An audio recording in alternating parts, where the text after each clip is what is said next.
Hi, welcome back to Mind Your Abundance podcast. I am so happy you follow through to the last day. And if you ever to just buy a bunch of self-growth books and reading it, thinking you know you have a mind-blowing moment. It's like, this is so helpful. This is going to be great. And then when you start trying to follow through, or whenever you finish the book, you put it on a bookshelf and you totally forget about it. Or the other one is when you start trying to implement it and then it's getting so hard and challenge and then you just close it and never revisit it again. Does it happen to you? Well, certain happened to me when I'm a book nerd, so I have a bunch of books. I have not just like personal book, I love fictions also. But I started a lot of my personal growth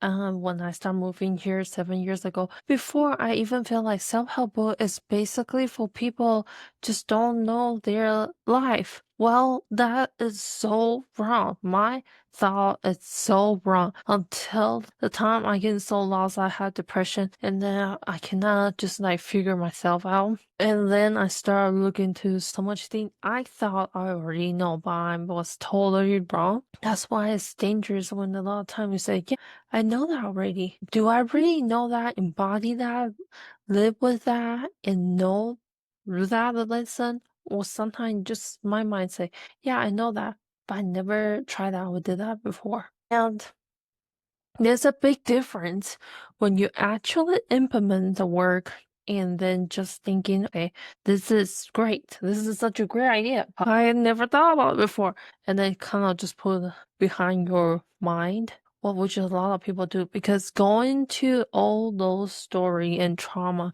is not fun. I'm going to be honest, going through those memory is not particularly fun. That's why most people don't do it. And that's why most of the time we stay stuck. Because if you don't get those emotional out of your body, release those, how do you think you can feel the good one? Just picture yourself as a cup. If you already have bunch of dirty water inside the cup, and then you keep trying to pour a clean water is good energy, and then you still blame yourself, why is the water still dirty? Well, because we didn't get the dirty things out. Need to empty the cup, empty out that dirty negative emotion before we fill in the good one. And then people are going to tell me, excuse me, I don't like meditation. I don't like to do all this inner self work because it's boring. Well, look at your life now. Are you happy? If you're not happy, then there's a thing to work on. If you are particularly sacrifice your life, sure, go for it.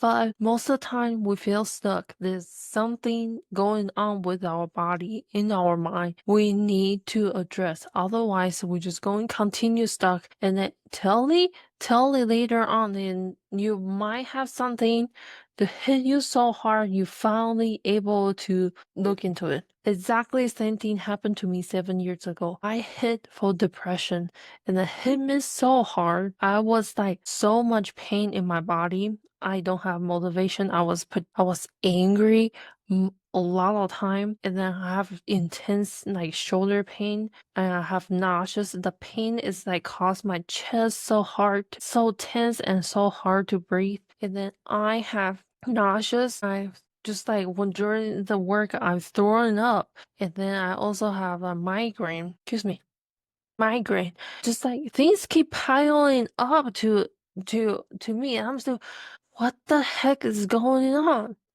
If you know my previous episode, I going down deeper more about my story. If I never ever experienced that terrible, terrible period time of my life, I would never actually look into so much deep down of my inner self work. I would just brush it up. Just I don't want to look into that. I don't want to do that. I just think that's unhappy memory. I don't want to do it. But until things hit me so hard, I cannot actually move past by that and force me to see what is going on to my body, what is going on with myself. And then that slowly opened the whole giant door of all my childhood trauma, all the things holding me back, and I wasn't able to ask help because I thought asking help is being burdened. And then Asian culture, if you have mental problem, that means you something wrong with you, and they just keep it a secret. They don't want your neighbors to know because so okay, then she's crazy. Then she go to psychologist, then she's crazy. Those kind of bad rumors all labeling us to something, but to help us keep us stuck. And I am here trying to tell more and more people of mental health is such a big thing because unless we talk about we hiding behind the door, what is that going to help? What does that going to help? It's not really going to help. And does it even sorry, even does it even feel better when someone give you a hand that actually do? How does it feel like when you girls just hang out like just chatting bunch of different things and then you just after you just feel a little better. We as a woman a lot of time we need that what's that called? Interaction to release things. And that's also the same thing, kind of like therapy. You talk to therapists, you go through some problem, and that's how work. You write things down, journaling, look into what's your thinking pattern causing current yourself. Why is it particularly you still feeling sadness, stuck, frustration? And just like when your parents passing down all their mindset and trauma to you, would you want to pass it down to your children, to your loved one, to your friends? Because if we don't address those issues, we just like start to leaking and hurting other people. Have you heard the word hurt people hurt people? Because a lot of time when we in the so challenging dark position, you cannot see the way out, and then you would like to pull someone down with you. You just cannot see them being happy. There's people think that, do that.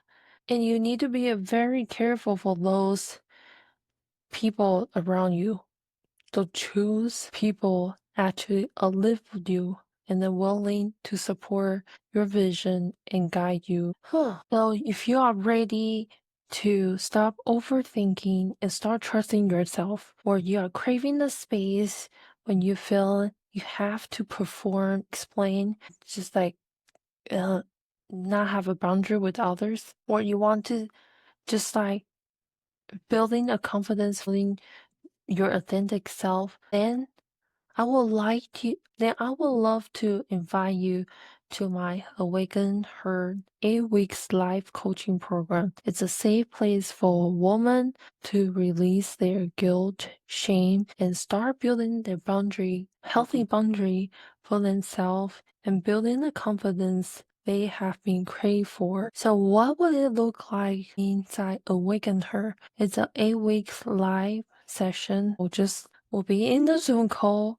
There's every week have a subject. If you sign up my waitlist, then there's a page for you to see all the different weeks of the topic. And depends on my student, I'm planning to adjust one or two to fit your need the most. And there's a tool for you to help you regulate your nervous system, which has worked for me.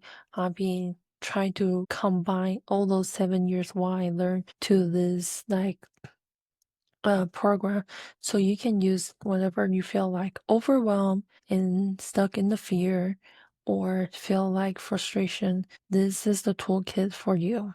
And there's going to be a community so you are not going through by yourself alone. It's a place for you to release all those memory and energy are not serving you. And this is the only time I'm running for my founding member for this program. So it's going to be a small and sacred and deeply supporting place for you. And you get more one-on-one and support with me. Also, you will get a special price for 50% off for this founding member price. This is not just a mindset work.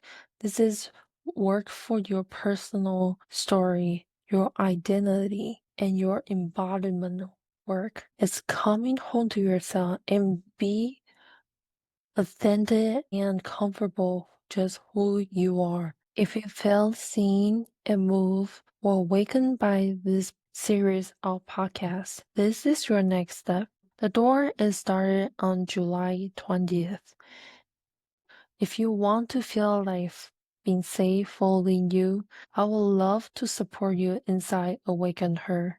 You can go to link with rubychen.com/group to sign up. I hope you see you there. I hope I see you there. And I can't wait for your transformation.